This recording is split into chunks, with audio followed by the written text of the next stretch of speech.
हाँ जी, तो एमसीक्यू हमारे हो गए हैं और आई होप आपको अच्छा भी लग रहा होगा क्लास में।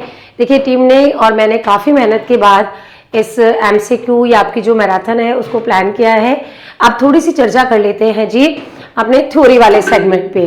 पहले तो बता दूं कि साइंस में अपने आप में ही थ्योरी पढ़ाना तो थोड़ा सा मुश्किल होता है। जनरल साइंस में फिजिक्स भी है, केमिस्ट्री भी है, आपका बायोलॉजी वाला पार्ट भी है, बट यहाँ पर ऐसे टॉपिक को मैं कवर करूंगी जहां से मोस्ट प्रोबेबली प्रश्न पूछा ही जाता है और पूछा भी जाता है और कई बार हमारे जो प्रश्न है वो वहां से गलत हो जाते हैं। तो ये जो टॉपिक है जिसके बारे में हम चर्चा कर रहे हैं वो कौन सा टॉपिक है, तो ध्यान रखिएगा, मानव रोग।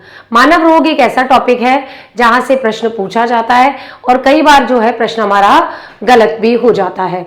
तो मानव रोग के बारे में बेसिक चर्चा, जितने भी रोग वगैरह हैं क्या होते हैं, इनसे जो प्रश्न पूछे जाते हैं उनके बारे में चर्चा करते हैं। जब हम बात कर रहे हैं रोगों की, तो रोग क्या होते हैं? तो रोग एक ऐसी स्थिति होती है शरीर की जिसमें शरीर या उसके किसी भाग को सामान्य रूप से काम करने में दिक्कत आती है, यानी हम सामान्य रूप से उसे काम में नहीं ले पाते हैं।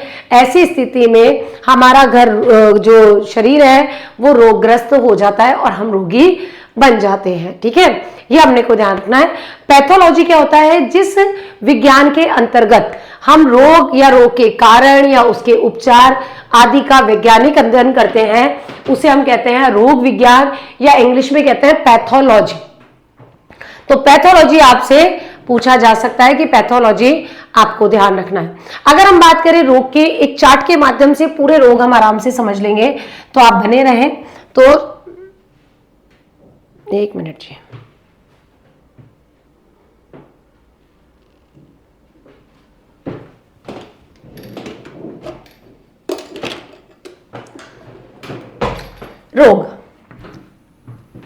रोग को पहले मोटे मोटे दो भागों में हम बांटेंगे।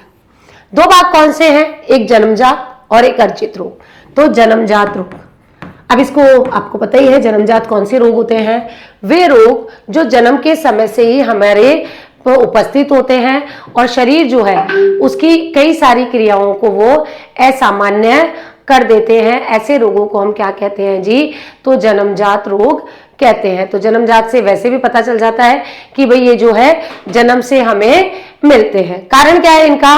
तो ये आनुवांशिक दोष या वंशानुगत त्रुटि के कारण होते हैं। तो ये जैसे होता है आनुवांशिक दोष के कारण या कोई वंशानुगत त्रुटि हो जाती है, ठीक है, वंशानुगत त्रुटि के कारण, या हम बोले कि ऐसे जो रोग है वो पोषण की कमी के कारण अभावग्रस्त रोग भी होते हैं। ये जीवन के जो हमारे जब न्यूबॉर्न बेबी होता है उसी में दिखाई देते हैं, तो इसे नवजात रोग भी कहा जाता है, या कई बार इन्हें जन्मजात विसंगतियां भी कहा जाता है। ठीक है, तो ये अपने को ध्यान रखने हैं जन्मजात रोग। दूसरे होते हैं जो जन्म के समय तो नहीं होते लेकिन हम उन्हें अर्जित कर लेते हैं, तो वो कहलाते हैं जी अर्जित रोग। ये रोग वो होते हैं जन्म के बाद जीवन के किसी भी समय में हो जाते हैं। ठीक है, तो ये जन्म के बाद के चरणों में अर्जित किए जाते हैं, मतलब होते नहीं है ये, वैसे ही है जैसे हम गुण अर्जित करते हैं वैसे हम रोग भी अर्जित कर लेते हैं। इन्हें उत्तर भ्रूणीय अर्जित रोग भी कहा जाता है। मतलब भाई बाद में जब हमारा पूरा भ्रूण का विकास हो गया, हमारा जन्म हो गया, उसके बाद जो है इसको किया जाता है। अब बात करें अर्जित रोग। अर्जित रोग को फिर दो भागों में बांटा गया है। जो अर्जित रोग है वो हमारे कैसे होते हैं? तो अर्जित रोग भी दो प्रकार के होते हैं, एक संक्रामक और एक असंक्रामक। तो संक्रामक रोग और संक्रामक रोग को ही हम संचारी रोग भी कहते हैं। दूसरे होते हैं असंक्रामक या असंचारी रोग। तो ये असंचारी और असंक्रामक एक ही होते हैं, तो कई बार हमें कंफ्यूजन हो जाता है कि ये संचारी क्या है। ठीक है, तो संक्रामक रोग जो संक्रमित व्यक्ति से स्वस्थ व्यक्ति में होता है, यानी जो जिनका संचरण होता है, जो फैलते हैं, इन्हें ही कम्युनिकेबल डिजीज भी कहा जाता है। ठीक है, तो ये संक्रमित व्यक्ति से फैलते हैं, संक्रमित व्यक्ति से फैलते हैं।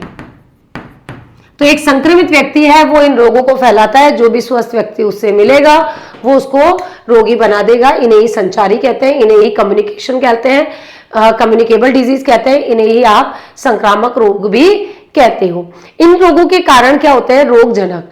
तो रोगजनक के माध्यम से, ये रोगजनक के माध्यम से फैलते हैं, के कारण से होते हैं। ये रोगजनक भी कई प्रकार के होते हैं, जैसे हम बोले बैक्टीरिया, तो कुछ ऐसे होते हैं, तो भाई वायरस के माध्यम से होते हैं। वायरस, 3 इडियट वाला वायरस नहीं है, तो वायरस के माध्यम से होते हैं। कुछ जो है बैक्टीरिया, तो बैक्टीरिया के कारण जो रोग हैं वो फैलते हैं, वो होते हैं।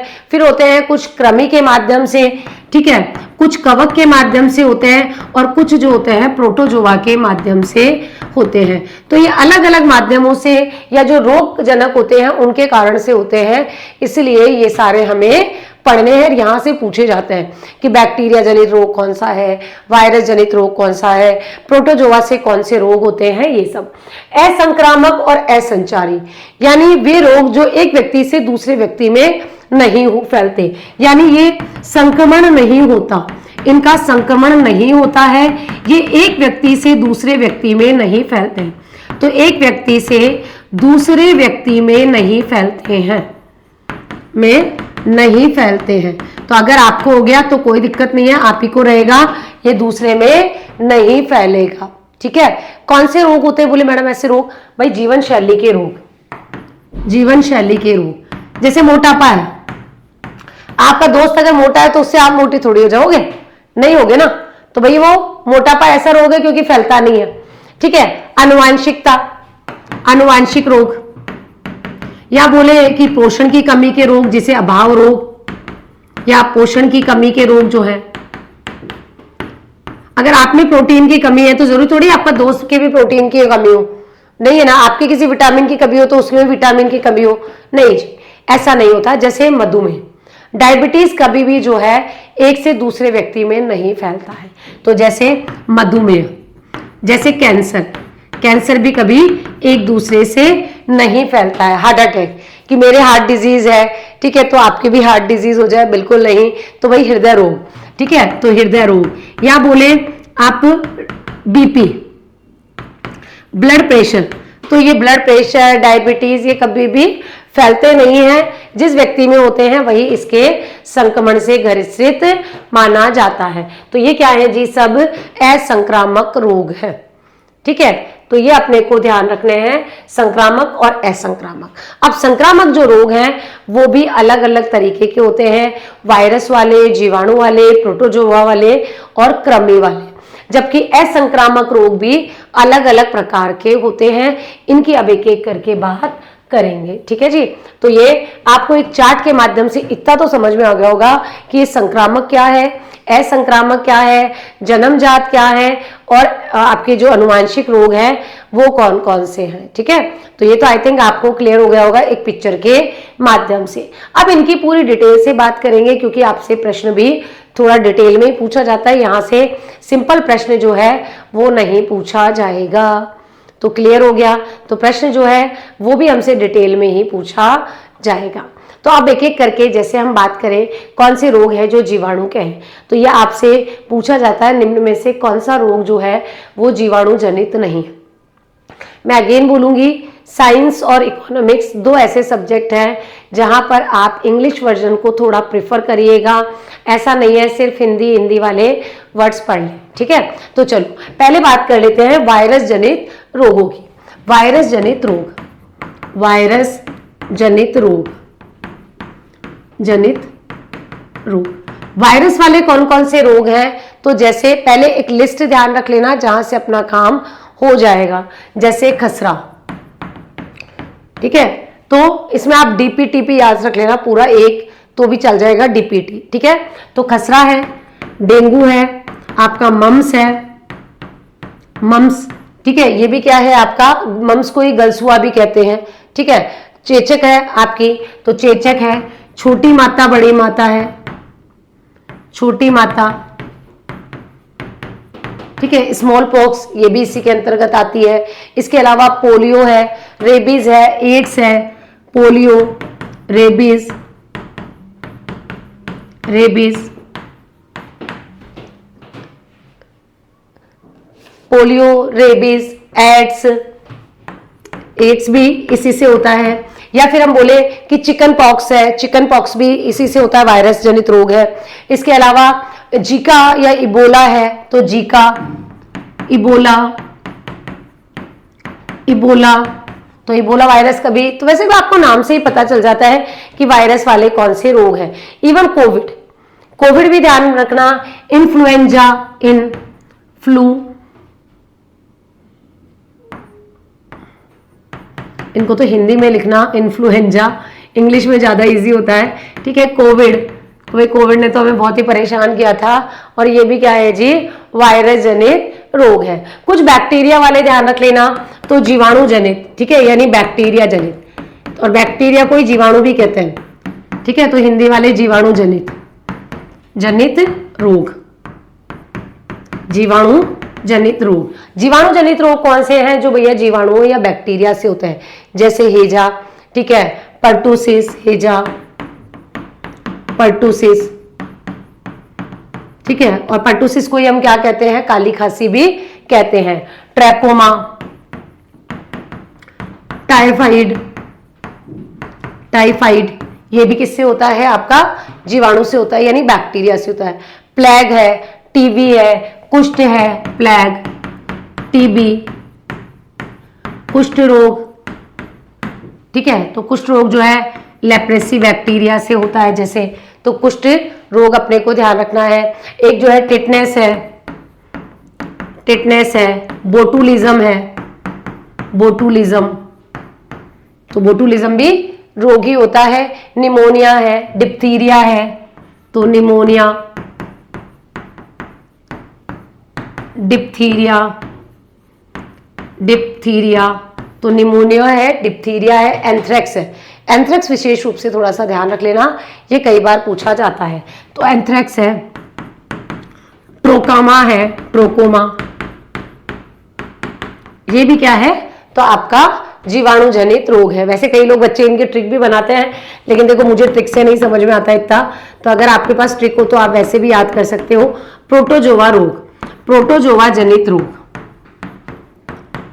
प्रोटोजोआ जनित रोग। अब इतने सारे के लिए ट्रिक नहीं होती, कुछ कुछ के लिए जो है ट्रिक होती है, जैसे मलेरिया, प्रोटोजोआ जनित रोग होता है मलेरिया, ठीक है। मलेरिया अपने को ध्यान रखना है। स्लीपिंग सिकनेस, जिसे हम क्या कहते हैं, अनिद्रा रोग, अनिद्रा रोग, जिसमें नींद नहीं आती है वो। एक ध्यान रखना, ट्रोकोमोनियोसिस, ट्राइकोमोनियोसिस, ट्राइकोमोनियोसिस, तो ट्राइकोमोनियोसिस ये भी एक रोग है। काला अजर इसमें आता है, ठीक है, काला अजर, काला अजर, ठीक है, तो काला अजर भी इसी में होता है। या हम बात करें जियोडियोसिस, ठीक है, तो जियाड्रियोसिस, जियाड्रियोसिस ये भी किससे होता है, तो प्रोटोजोआ का जनित रोग है। फिर कवक जनित रोग, कवक जनित रोग मैं एक साथ लिखवा दूंगी, सारे आराम से बढ़िया से याद होंगे, एक बार रिवाइज कर जाओगे ना बढ़िया से तो आपका क्वेश्चन हो जाएगा।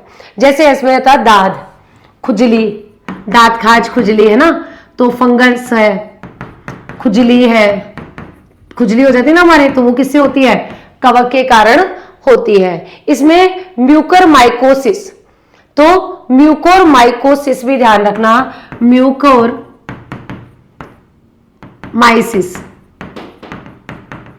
ठीक है, तो म्यूकोरमाइसिस जो रोग है वो भी इसके कारण होता है। एक जो पूछा जाता है वो पूछा जाता है athlete foot, athlete foot, athlete foot भी यहां पूछा जाता है। या एस्परगिलोसिस, या एस्परग्लोसिस, एस्परग्लोसिस। अब देखो इतने भी याद कर लोगे तो एक दो ऑप्शन अपने मिल जाएंगे। फिर ध्यान रखना कृमि जनित रोग, कृमि जनित रोग एक टेबल में, एक पेज में ही अपना काम हो जाएगा, और कृमि जनित रोग ज्यादा नहीं है तो इसमें अपने को ध्यान रख लेना। जैसे हाथी पांव रोग, ठीक है, तो हाथी पांव रोग को ही फाइलेरिया भी कहा जाता है, तो फाइलेरिया, फाइलेरिया, और इसी को कहा जाता है हाथी पांव, इसी को कहा जाता है जी हाथी पांव रोग, ठीक है जी। एक ध्यान रखना फीता कर्मी और एक गोल कर्मी, एस्कोरियोसिस, ठीक है। तो एस्कारियोसिस, एस्कारियासिस, इसको गोलक्रमी भी कहते हैं। मैं इसीलिए बोलती हूँ इंग्लिश वर्जन थोड़ा प्रीफर करना बच्चों, क्योंकि कंफ्यूजन होता था हिंदी में, गोल को राउंड दे देंगे या कुछ और वर्ड दे देंगे, हम कंफ्यूज हो जाएंगे। जैसे गिन्नी वर्म, ठीक है, गिन्नी वर्म, और इसके अलावा हुक वर्म संक्रमण, हुक वर्म संक्रमण, हुक वर्म संक्रमण भी आता है। टीनियासिस, ठीक है, फीताकृमि जैसे बोलते हैं, टीनियासिस, टीनियासिस इसे बोलते हैं फीताकृमि, फीताकृमि, ठीक। तो ये अपने को ध्यान रखना है। ये सारे रोग अपनों ने एक साथ ही कवर कर लिए हैं। तो भाई आराम से वायरस जनित रोग अपने को ध्यान रखने हैं, फिर बैक्टीरिया जनित ध्यान रखने हैं, और फिर जो है प्रोटोजोआ, कवक और कृमि जनित जो रोग है, यहाँ से प्रश्न पूछे जाते हैं। तो भाई इनसे एक क्वेश्चन आपको ऐसा मिलेगा कौन से रोग में शामिल नहीं है। तो एक मोटी मोटी हमने क्या बना ली है जी, सिर्फ एक टेबल बना ली, ठीक है। फिर है कुछ असंक्रामक रोग, जैसे आपसे पूछ ले आनुवांशिक रोगों में कौन सा रोग शामिल नहीं है, तो असंक्रामक रोग, असंक्रामक रोग, इसमें अलग अलग कैटेगरी है। जैसे आनुवांशिक रोग, आनुवांशिक रोग कौन कौन से होते हैं आनुवांशिक? Haemophilia, sickle cell anaemia, thalassaemia, ठीक है। तो haemophilia, sickle cell anaemia, sickle cell anaemia, और भाई ये अभी काफ़ी चर्चा में था करंट में, तो इसको थोड़ा सा ध्यान रखना। थैलीसीमिया, थैलीसीमिया, थैलीसीमिया, ये क्या है? आनुवांशिक रोग है। अभाव वाले रोग जो पोषण के कारण होते हैं, अभाव रोग जो किसी भी एक एलिमेंट के अभाव के कारण होते हैं, जैसे मैं बोलूं प्रोटीन के अभाव से होते हैं, क्वाशिकोर, मरासमस, ठीक है। तो क्वाशिकोर, मरासमस, प्रोटीन की कमी से, रतौंधी ए की कमी से, स्किर्वी रोग है सी की कमी से, ठीक है। इसके अलावा बेरी है, बेरी है, रिकेटस डी की कमी से। तो ये क्या है? अभाव वाले रोग है। हार्मोनल रोग, हार्मोन वाले रोग कौन से हैं? जो हार्मोन के कारण होते हैं, तो ध्यान रखना, घेंगा, मधुमेह, मधुमेह रोग, ठीक है। तो घेंगा रोग है, मधुमेह रोग है, बोनापन है, महाकायता है, बोनापन, महाकायता जिसमें विशाल शरीर हो जाता है एकदम, ठीक है, वो भी इसी में आता है। जीवन शैली वाले रोग, भैया जीवन शैली वाले लोग अभी बहुत ज्यादा लोगों में देखे जाते हैं, इनको थोड़ा सा ध्यान रखना। लाइफस्टाइल के कारण होने वाले रोग है, जैसे मोटापा, हृदय रोग, तो मोटापा है, हृदय रोग है, हृदय रोग है। इसके अलावा गठिया है, ठीक है, तो ये भी किससे होता है? आपके स्ट्रोक है। इसके अलावा हाई बीपी है, स्ट्रोक, बीपी है, ब्लड प्रेशर, रक्त चापता जिसे कहते हैं, कैंसर रोग है, एलर्जी के रोग है। तो ये सब रोग भी आपके असंक्रामक रोगों में आते हैं, ठीक है। ये अपने को ध्यान रख लेना। फिर अब कुछ रोग होते हैं जो गुणसूत्रीय विकारों के कारण होते हैं।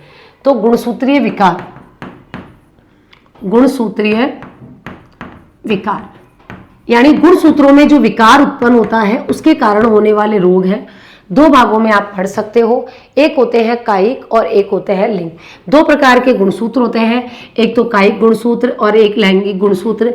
तो कायिक के कारण जो रोग होते हैं उनको हम कायिक रोग कहते हैं। जैसे हम बात करें पटाऊ सिंड्रोम, तो Patau syndrome, down syndrome, Edward syndrome, Edward syndrome, ठीक है। तो पटाऊ, डाउन, एडवर्ड, और एक काई डू चैट, एक नया ही आया है बिल्ली की जैसी, काई डू चैट, बिल्ली की जैसी आवाज हो जाती है। इसके अलावा जो है कुछ होते हैं जो सेक्स क्रोमोसोम के कारण यानी लिंग गुणसूत्र के कारण होते हैं, तो इन्हें लैंगिक या लिंग विकार कहते हैं।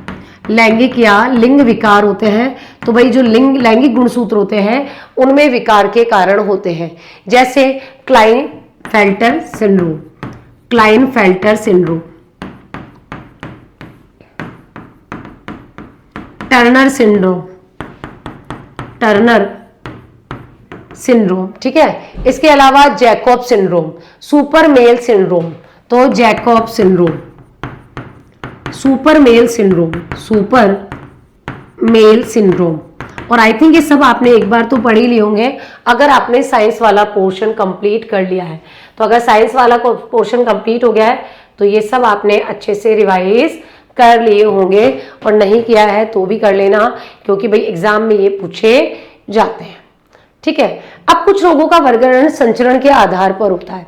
जैसे आपसे पूछ लिया है मक्खी से कौन से रोग फैलते हैं, ठीक है, तो मक्खी का नाम सुनते ही सबसे पहले हमारे क्या आता है, बताओ? अरे मच्छर से फैलता है, मलेरिया मच्छर से फैलता है, मतलब कुछ भी, मक्खी मच्छर है।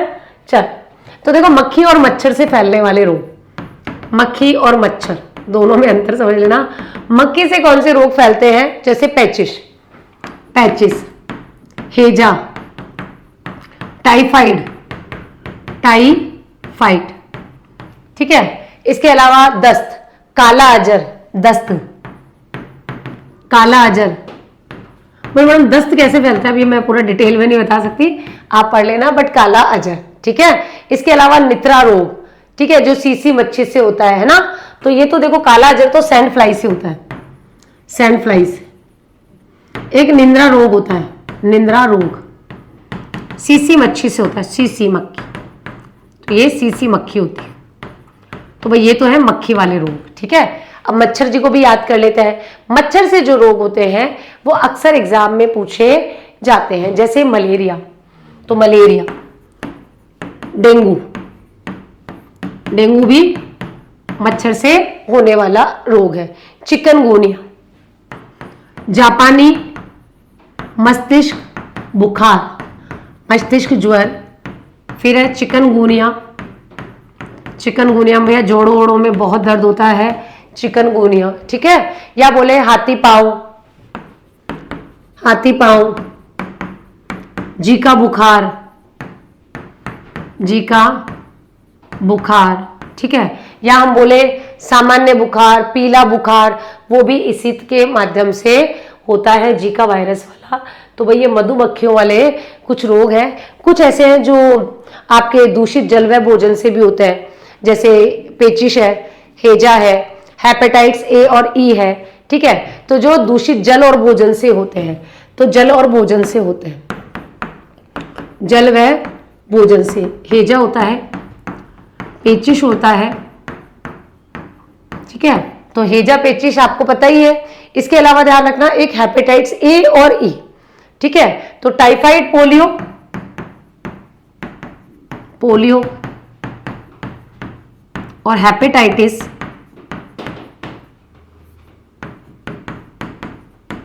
और उसके भी दो वेरिएंट ए और ई, ये होते हैं जी दूषित जल और भोजन से। तो अभी हमने सिर्फ एक जो मोटा मोटा ड्राफ्ट है वो कर लिया है। अब कुछ जो रोग हैं जो पूछे जा सकते हैं उनके बारे में बात करेंगे। देखो सारे रोग तो नहीं, बट कुछ रोगों के बारे में मैं बात कर लूंगी, जैसे टाइफाइड रोग, ठीक है।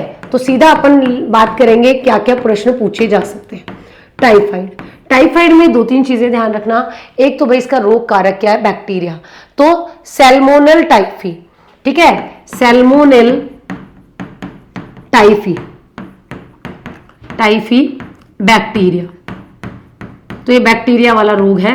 तो ये टाइफाइड से होता है। टाइफाइड के लिए जो है या तो ये आपको आंत या रक्त को प्रभावित करता है, और जो है दूषित जल व भोजन से होता है, मैंने अभी लिखवा दिया है। टाइफाइड के लिए विडाल टेस्ट होता है और ब्लड कल्चर टेस्ट होता है। तो विडाल टेस्ट ध्यान रख लेना, ये पूछा जाता है। तो विडाल टेस्ट किस किस के लिए होता है, तो इसके लिए विडाल टेस्ट होता है।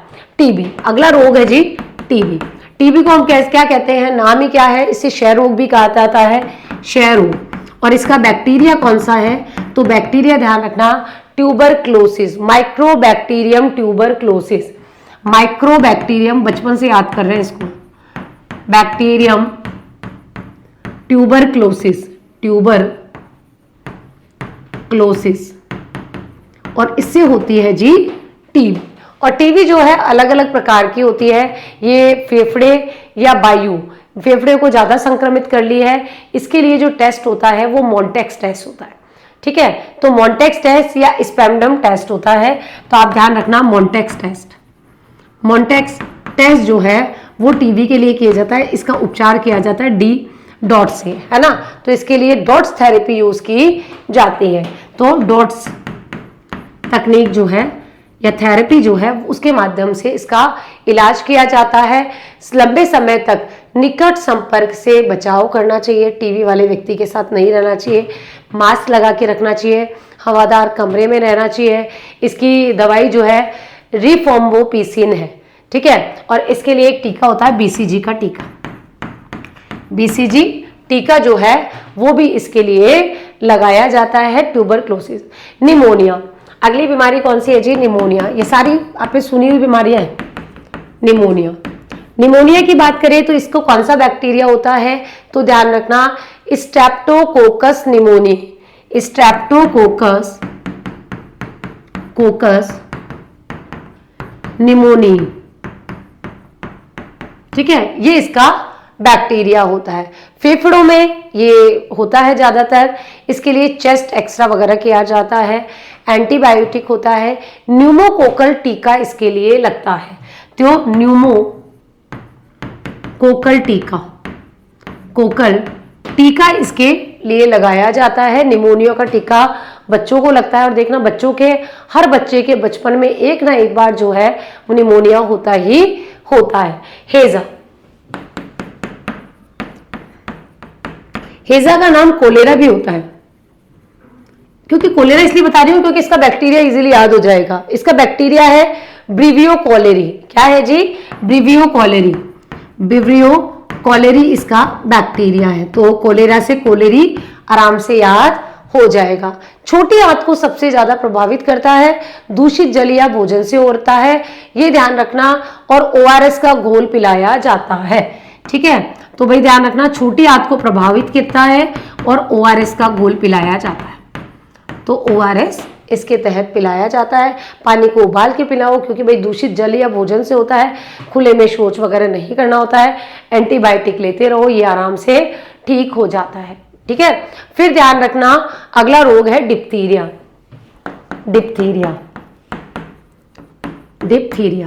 ठीक है। डिप्थीरिया जो रोग है उसका बैक्टीरिया क्या है? तो ध्यान रखना कोरोइने बैक्टीरियम डिप्थीरी, ठीक है। तो कोरोइने बैक्टीरियम डिप्थीरी,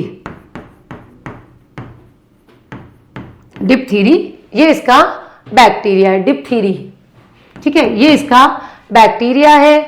ये भी जो है वायु या जो हमारे खांसने छींकने से फैलता है। और इसमें ध्यान रखना, एक टीका लगता है पेंटावैलेंट या डीपीटी। तो भाई इसमें डीपीटी या पेंटावैलेंट टीके का प्रयोग किया जाता है। तो डीपीटी डिप्थीरिया। अगला है जी पर्टूसिस, डीपीटी, इसको डीपीटी याद रखना, ठीक है। तो पर्टूसिस बोले मैम पर्टूसिस याद नहीं होता, कोई इजी नाम है क्या? हाँ बता देती हूँ ना, काली खांसी, ठीक है। तो काली खांसी भी इसी का नाम है, जिसका नाम पर्टूसिस है। तीनों बीमारियां एक नाम से ध्यान रखना, डीपीटी, ठीक है। और ये जो है इसका बैक्टीरिया क्या है? Bordetella pertussis. तो बोर्डेटेला पर्टूसिस इसका बैक्टीरिया है। डीपीटी का टीका लगाया जाता है, एंटीबायोटिक ली जाती है, कोई दिक्कत नहीं आती। डीपीटी टीका क्या है जी? टाइफाइड, ठीक है। तो टी से ध्यान रखना, टाइफाइड, ठीक है। तो ये तीनों रोग एक ही क्रम में ध्यान रखना, डीपीटी। और डीपीटी से जो है, सॉरी टी से है टिटनेस, तो टी से ध्यान रखना टिटनेस, टी से टिटनेस को और क्या कहा जाता है? तो इसे लॉक जो भी कहा जाता है, इसे धनुष स्तंभ भी कहा जाता है। तो इसे लॉक जो भी कहा जाता है, धनुष स्तंभ भी कहा जाता है, धनुष स्तंभ भी कहा जाता है। बैक्टीरिया कौन सा है? तो क्लोस्ट्रीडियम टिटानी, ठीक है, तो क्लोस्ट्रीडियम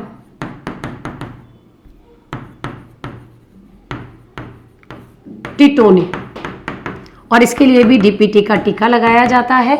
इसमें एक चीज़ ध्यान रखना, इसमें जो टीका जो लगता है उसके साथ साथ जो कमर होते हैं, जो जॉइंट्स होते हैं, वो बिल्कुल एकदम धनुष के आकार के हो जाते हैं। इसीलिए इसे क्या कहा जाता है? इसे कहा जाता है टिटनेस या धनुष स्तंभ। तो इसीलिए इसको धनुष स्तंभ भी कहा जाता है। फिर ध्यान रखना कुष्ठ रोग, जगह है क्या? एक और ले लेते हो, कुष्ठ रोग। देखो जो बहुत इंपॉर्टेंट है ना वही बता रही हूँ, बाकी तो इतने सारे रोग हैं। कुष्ठ रोग, कुष्ठ रोग को लेप्रोसी भी कहते हैं, इसलिए इसका बैक्टीरिया क्या है? Mycobacterium leprae. तो mycobacterium leprae, bacterium leprae, leprae ये इसका बैक्टीरिया है। आपको पता ही है कि भैया जो है कुष्ठ में चकते बन जाते हैं शरीर में, जो त्वचा है, तंत्रिका तंत्र है, वो प्रभावित होती है। तो कई जगह जो है आपके जो जॉइंट्स होते हैं वो मुड़ जाते हैं। तो काफ़ी लोग इसको एक अभिशाप भी मानते हैं। अब ऐसा नहीं है, इसके लिए जो है एक ट्रीटमेंट होता है एमडीटी का। तो एमडीटी का कोर्स लो तो आराम से एमडीटी का उपचार किया जाता है, कोर्स लिया जाता है, जिससे ये रोग अब आसानी से ठीक हो जाता है। तो भाई इसमें कोई दिक्कत अब नहीं आती है। एक आंखों का रोग है जो पूछा जा सकता है, ट्रैकोमा। ट्रैकोमा, ट्रैकोमा, ठीक है। ट्रैकोमा जो रोग है वो उसका आपका ध्यान रखना है कि बैक्टीरिया कौन सा है? तो क्लेमाइडिया ट्रैकोमोटिस। तो क्लेमाइडिया ट्रैकोमोटिस, ट्रैकोमोटिस, ठीक है। तो ट्रैकोमोटिस इसका बैक्टीरिया है। कई जगह मैटिस भी मिलता है, मोटिस भी मिलता है, इतना फर्क नहीं होता। आंखों का रोग है, पहला ही ध्यान रखना, ये क्या है? आंख से संबंधित रोग है। और ये जो आंख से संबंधित रोग है, जो इसमें एंटीबायोटिक्स वगैरह लेते हैं तो ठीक हो जाता है, कोई दिक्कत नहीं आती है। एंथ्रेक्स, एंथ्रेक्स जो रोग है इसका बैक्टीरिया कौन सा है? तो बैथेलिस, बैथेलिस एंथ्रेस, ये इसका बैक्टीरिया का नाम भी यही है। तो बैथेलिस एंथ्रेसिस, ये इसका क्या है जी? बैक्टीरिया है। और ये जो रोग है वो भी त्वचा से संबंधित या फेफड़ों का रोग है। ये एक जूनोटिक डिजीज है, पशुओं का टीकाकरण। तो भाई ध्यान रखना, ये जूनोटिक डिजीज है, पशु रोग है। तो पशु से संक्रमण होता है, पशु संक्रमण होता है, तब जाके ये रोग होता है। इसको अपने को ध्यान रखना है। दो एक यौन रोग भी ध्यान रखना है जहां से पूछा जा सकता है। एक तो है सिफिलिस। सिफिलिस, सिफिलिस बेसिकली जो है वो संक्रमित व्यक्ति से यौन संपर्क से फैलता है। तो ये एक तरीके से यौन रोग है, इतना सही ध्यान रख लोगे तो कोई दिक्कत नहीं आएगी। एक गोनेरियो, तो गोनेरियो और सिफिलिस ये दोनों ही यौन रोग है, यौन संक्रमण रोग है, यौन संपर्क से होने वाले रोग है, ठीक है। तो ये अपने को दोनों ध्यान रखना है। बोटुलिज्म, बोटुलिज्म जो है एक तरीके से विषाक्त भोजन से हो जाता है, तो बोटुलिज्म, ठीक है। और ये विषाक्त भोजन से हो जाता है, या हम बोले जो बोलते हैं ना फूड पॉइजनिंग हो जाती है, वो इसी से होती है। और भाई जो भी आप ये डिब्बे वाला खाना खाते हो ना, उससे ये हो जाता है। तो भाई ये जो डिब्बे वाले रेडी टू यूज़ वाले खाने, उनको कम करना चाहिए। बोटुलिज्म जो है एक तरीके से विषाक्त भोजन के कारण होता है, एक तरीके से इससे फूड पॉइजनिंग वाली सिचुएशन आ जाती है, ठीक है। तो ये अपने को कुछ कुछ रोग हैं जो आपके बैक्टीरिया से पूछे जा सकते हैं। तो बैक्टीरिया वाले कुछ रोग हैं, तो इनको थोड़ा सा ध्यान रख लेना। अगर बैक्टीरिया से पूछे तो कुछ कुछ के बैक्टीरिया भी मैंने लिखवा दिए हैं। अब कुछ वायरस वाले रोग देख लेते हैं जिनकी थोड़ी सी डिटेल हमें पता होनी चाहिए। वायरस रोग, सबसे पहला जो पूछा जा सकता है अभी भी चर्चा में, इन्फ्लुएंजा। इन्फ्लुएंजा या फ्लू, इन्फ्लुएंजा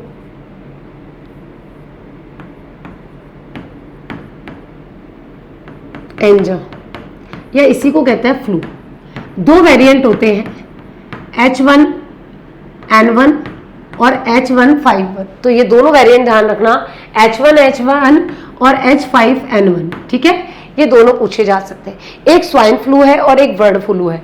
तो भाई ये जो है वो स्वाइन फ्लू है और ये जो है वो बर्ड फ्लू है। बर्ड फ्लू है, अभी करंट में भी चर्चा में था किसी देश में, तो यहाँ से पूछा जा सकता है। टीकाकरण होता है H1N1 का, टीका लगा दो, हम ठीक हो जाते हैं। एक जो है वो आपके होता है चेचक। तो चेचक जो है बड़ी माता, ये हमें परेशान करती है, स्मॉल पॉक्स, चेचक, इसी को स्मॉल पॉक्स भी कहते हैं। तो चेचक और स्मॉल पॉक्स एक ही होता है। कौन सा वायरस है? इसका वायरस कई बार एग्जाम में पूछा जाता है, variola virus. Variola virus, variola virus, ठीक है। और ये ध्यान रखना, इसमें स्किन पे दाग दफोले हो जाते हैं। बचपन में सबको हुआ होगा एक बार स्मॉल पॉक्स, आराम से हो जाता है, एक दो बार तो सबको ही होता है। फिर है चिकन पॉक्स। चिकन पॉक्स तो भाई हम जानते हैं, बोले मैडम इंग्लिश वाला तो नहीं जानते। अरे कैसे नहीं जानते, माता तो जानते हो। बोले माता निकल गई, छोटी माता, तो भाई यही छोटी माता, ठीक है। और इसका जो वायरस है वो कौन सा है? वेरिसोला। तो वेरिसोला वायरस है, ये वेरियोला है, ये वेरिसोला है। तो वेरिसोला वायरस जो है वो यहाँ पर होता है। और ये जो माता वाला रोग है ये भी वही होता है, बुखार हो जाती है, एंटीबायोटिक काम नहीं करती है, ठीक है। तो एंटीवायरल वहाँ पर लिया जाता है, ठीक। ये अपने को ध्यान रखना है। रेबीज होता है, रेबीज आपको एंटी रेबीज जो है वो आप टीका लगा लेते हो, कोई दिक्कत नहीं आती, रैबिडो वायरस से होता है। तो रेबीज आपको पता ही है। डेंगू, ये पूछा जाता है भाई, डेंगू। डेंगू को ही कहते हैं हड्डी तोड़ बुखार, हड्डी तोड़ बुखार। डेंगू में क्या होता है? प्लेटलेट्स डाउन हो जाती है एकदम। तो प्लेटलेट्स होती है ना, कम हो जाती है अचानक से, तो बुखार हो जाता है, प्लेटलेट्स एकदम डाउन हो जाती है इसमें। और ये किससे होता है? डेंगू वायरस से। किससे? डेंगू वायरस से, डेंगू वायरस से। मादा मच्छर, मादा मच्छर से होने वाला रोग है, मादा एनाफिलिस मच्छर होती है उसके कारण। और ध्यान रखना, इसे हेमोजेरिक फीवर भी कहा जाता है, शॉक फीवर भी कहा जाता है। डेंगू जब आता है ना तो मतलब उस समय काफ़ी डेथ वगैरह भी होती है, तो सरकार भी इसको लेके बहुत ज़्यादा एक्टिव रहती है। चिकनगुनिया, चिकनगुनिया वायरस से ही होता है, बुखार आती है, जोड़ों में, जॉइंट्स वगैरह में दर्द होता है, ठीक है, दवाई लो ठीक हो जाता है, तो इसमें ज़्यादा दिक्कत नहीं आती है, ठीक है। तो ये अपने को ध्यान रखना है। स्वाइन फ्लू आपको पता ही है, H1N1 होता है, टीकाकरण होता है और इसे ठीक हो जाता है, कोई दिक्कत नहीं आती है। क्लियर। अब बात कर लेते हैं थोड़ा सा आपका एड्स की। एड्स आपको पता ही है, एलिजा टेस्ट होता है, बस ये ध्यान रख लेना। Ads acquired immunodeficiency syndrome, HIV virus से होता है। HIV वायरस है, इतना कॉमन है कि आपको इससे रिलेटेड सारे क्वेश्चन आ ही जाएंगे। यौन संपर्क से होता है, खून से ट्रांसफर से, रक्त अवदान से होता है, किसी माता से शिशु में हो जाता है। प्रतिरक्षा टी लिम्फोसाइट के कारण होता है, ये ध्यान रख लेना। टी लिम्फोसाइट, टी लिम्फोसाइट के कारण होता है, जिससे इम्यून सिस्टम जो है वो कमजोर हो जाता है। 2-3 टेस्ट ध्यान रखना, एलिजा टेस्ट और वेस्टर्न बोल्ट टेस्ट। तो एक तो एलिजा टेस्ट और western blot test, western blot test, ये 2 टेस्ट इसके तहत किए जाते हैं। तीसरा एक और टेस्ट होता है CD4 काउंट। तो CD4 काउंट बहुत आगे की स्टेज में होता है, ठीक है। हेपेटाइटिस जो है उसके भी कई वेरिएंट्स हैं, हेपेटाइटिस A, B और C, ठीक है। कोविड आपको पता ही है, कोविड जो है सोर्स जो सार्स को वायरस है उससे होता है, और अब ज़्यादा इससे प्रश्न बनेंगे नहीं। हाँ, मम्स ध्यान रखना, paramyxovirus, mumps, mumps, paramyxovirus, यहां से प्रश्न पूछा जाता है क्योंकि ये हमेशा पूछा जाता है। Paramyxo virus, paramyxo virus. और पैरामिक्सो वायरस से होता है जी मम्स। इसमें क्या होता है, जो हमारी पैरोटिड ग्रंथ होती है उस पर सूजन आ जाती है, और इसके लिए ध्यान रखना MMR टीका लगता है। तो भाई ये जो बीमारियां हैं ना तीनों एक साथ ध्यान रखना, मम्स, मिजल और रुबेला। MMR, मम्स, मिजल और रुबेला, तीनों अपने को ध्यान रखना है। मिजल्स, मिजल्स को ही जो है खसरा भी कहते हैं, खतरा नहीं, खसरा, तो इसे खसरा भी कहते हैं, इसे रूबियोला भी कहते हैं, ठीक है। इसी को कहा जाता है रूबियोला। वायरस कौन सा है इसका, तो वायरस है जी पैरामिक्सो वायरस, तो इसका भी है पैरामिक्सो वायरस, जो कि और यहाँ पर भी MMR का टीका ही काम करता है। R4 क्या है जी, तो ध्यान रखना कि यहाँ पर है जी R4 रेबिस, तो रेबिस, तो रेबिस MMR, ये वाली तीनों जो है आपको ध्यान रखनी है, क्योंकि MMR पूछी जा सकती है। और ये कौन सा है जी, रूबेला, ठीक है, तो ये पूछा जा सकता है, मिसल्स, रेबिस और रूबेला, तो ये अपने इसको ध्यान रखना है। यहाँ पर भी हाँ, तो ये रेबिस है, रूबेला, तो यहाँ पर भी लिख लो रूबेला, R4 रूबेला। और रूबेला के लिए जो वायरस है वो यही होता है, पैरामिक्सो वायरस ही यहाँ पर काम करता है, और यहाँ पर भी MMR टीका होता है, MMR टीका यूज़ किया जाता है। तो ये कुछ वायरस वाले, वैसे तो बहुत सारे रोग हैं, लेकिन जो मेन है जहाँ से प्रश्न पूछे जा सकते हैं, बाकी आपने पढ़ लिए होंगे। आई होप, मैं ऐसा मान के चल रही हूँ कि ये जस्ट एक रिवीजन है, ठीक है। तो ये रिवीजन है, तो आपने बाकी वाले जो हैं वो पढ़ लिए होंगे, ठीक है। अब कुछ और जो रोग हैं जहाँ से प्रश्न पूछे जा सकते हैं वो अपने को ध्यान रखने हैं।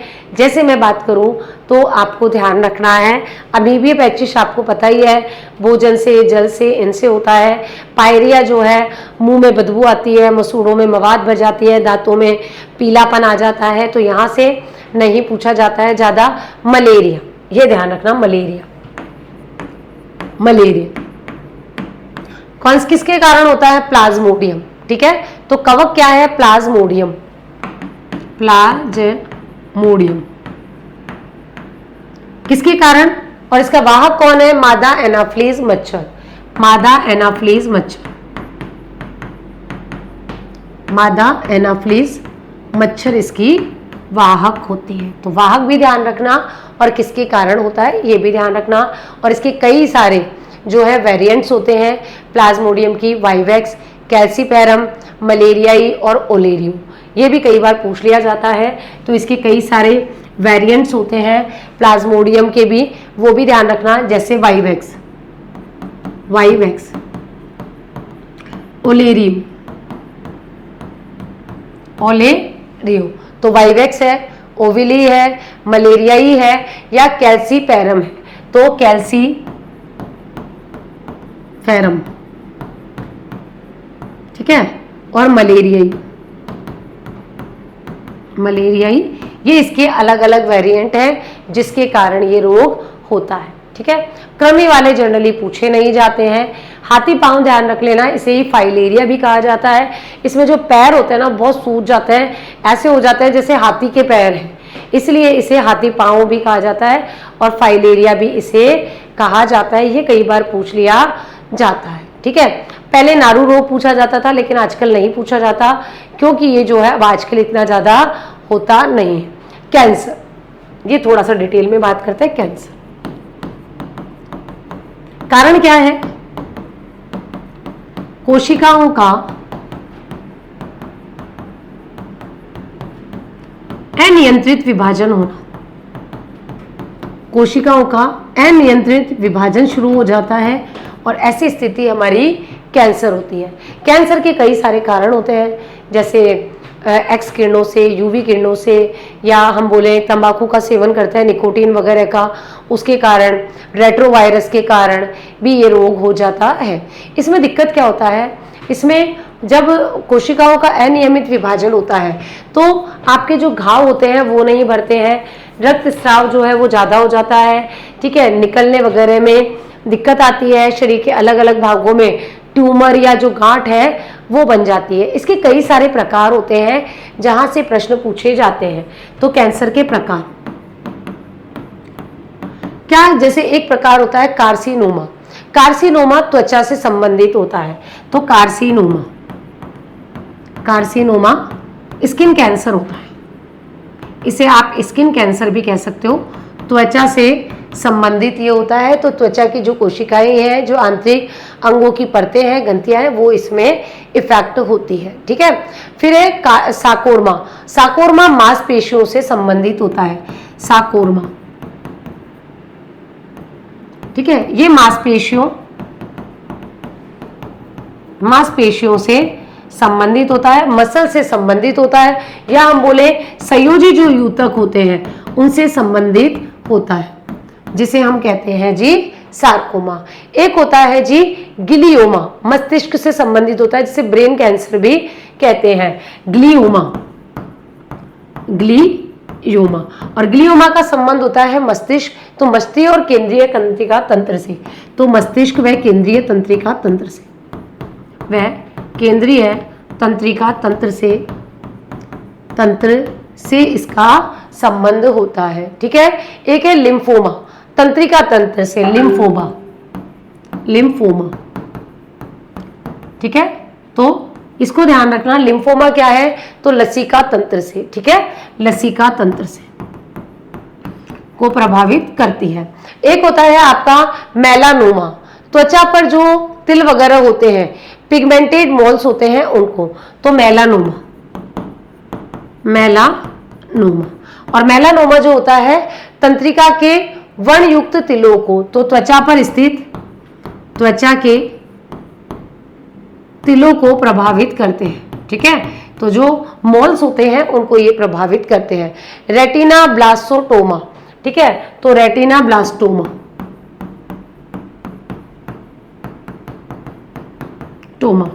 और ये जो होते हैं रेटिना, वो आंखों को प्रभावित करते हैं। तो आंखों में तो भाई अलग अलग प्रकार के कैंसर के प्रभावित क्षेत्र हैं, जिनके आधार पर कैंसर के प्रकार और उनका उद्गम कहाँ से हो रहा है उसको ध्यान दिया जाता है। कैंसर में देखो, एक तो रेडियोग्राफी की जाती है, कैंसर में बायोप्सी की जाती है, कैंसर में MRI की जाती है। ठीक है, इससे पता चल जाता है कि कैंसर है या नहीं है। कैंसर के उपचार की बात करें तो कीमोथेरेपी होती है। कीमो में क्या होती है, जो औषधियाँ होती है ना, वो टारगेट ऑर्गन तक पहुंचाई जाती है। ठीक है, और किसी का भी कीमो अगर देखा होगा, मैंने पर्सनली देखा है, तो पूरे सर के बाल उड़ जाते हैं, गंजा हो जाता है व्यक्ति। तो कैंसर कोशिकाएं नष्ट करने के लिए औषधियों का प्रयोग किया जाता है उसे, या फिर सर्जरी की जाती है, या फिर जो रेडियोथेरेपी होते हैं जिसमें जो रेडिएशन होती है वो ट्यूमर कोशिकाओं पे डाली जाती है, जिससे ट्यूमर कोशिकाओं को डिस्ट्रॉय किया जा सके और जो आसपास की जो कोशिकाएं हैं वो अच्छी बनी रहे। इम्यून थेरेपी भी होती है। ठीक है, जहां पर जो इम्यूनिटी बढ़ाने वाली कोशिकाएं हैं उनको सक्रिय किया जाता है। तो ये अलग अलग प्रकार की जो है ट्रीटमेंट होते हैं। कीमोथेरेपी होती है, इम्यून थेरेपी होती है, रेडियोथेरेपी होती है, सर्जरी वगैरह जो है जो इसके तहत की जाती है। ठीक, तो ये वो आपको कैंसर के संबंध में ध्यान रखनी है। कुछ अभाव रोगों की बात कर लेते हैं। अभाव रोग कैसे होते हैं भाई? शरीर में बहुत सारे हमारे को एलिमेंट्स या पोषण चाहिए होता है, इनमें से किसी भी पोषक तत्व, इसीलिए तो हम आहार पढ़ते हैं, संतुलित आहार, यानी सब चीजें बैलेंस जरूरी है। तो जब आप में उस पर्टिकुलर पोषक तत्व की कमी हो जाती है तो वो जो रोग होते हैं उसे हम कहते हैं अभाव रोग। जैसे मैं प्रोटीन की कमी से, तो मरासमस या मरासमस रोग, ये किसकी कमी से होता है? तो प्रोटीन की कमी से होता है। बस इतना ध्यान रख लेना, क्या होता है, लक्षण वगैरह ये नहीं पूछे जाते हैं। तो भाई ये बच्चों में होता है और जो होता है प्रोटीन की कमी से होता है, प्रोटीन की कमी से होता है। एक प्रोटीन की कमी से बड़ों में भी रोग होता है, क्वाशियोकोर, ये बड़ों में होता है और ये कैसा होता है? प्रोटीन की कमी के कारण ही होता है। रिकेटस, आजकल के बच्चों में ये बहुत होता है क्योंकि लोग धूप में जाते ही नहीं है, तो विटामिन डी की कमी के कारण होता है। विटामिन डी की कमी के कारण होता है। और भाई विटामिन डी की कमी का या विटामिन डी का एकमात्र स्रोत है जी सनलाइट, तो भैया सनलाइट ले लो, नहीं तो फिर दिक्कत होती है। रिकेटस में क्या होता है, जो हड्डियां होती है ना या जो दांत होते हैं वो कमजोर होती है, तो इसमें जो हड्डियां और मांसपेशियां होती है ना वो कमजोर हो जाती है। हड्डियां या मांसपेशियां कमजोर हो जाती है, कई बार मुड़ भी जाती है, पेशियां कमजोर हो जाती है, रिकेटस रोग। तो आजकल ये बहुत देखने को मिलता है। तो विटामिन डी लो, धूप लो, बढ़िया से जरूरी होता है। ठीक, इसके अलावा हाइपोकैलेमिया, पोटेशियम के कारण, हाइपोकैलेमिया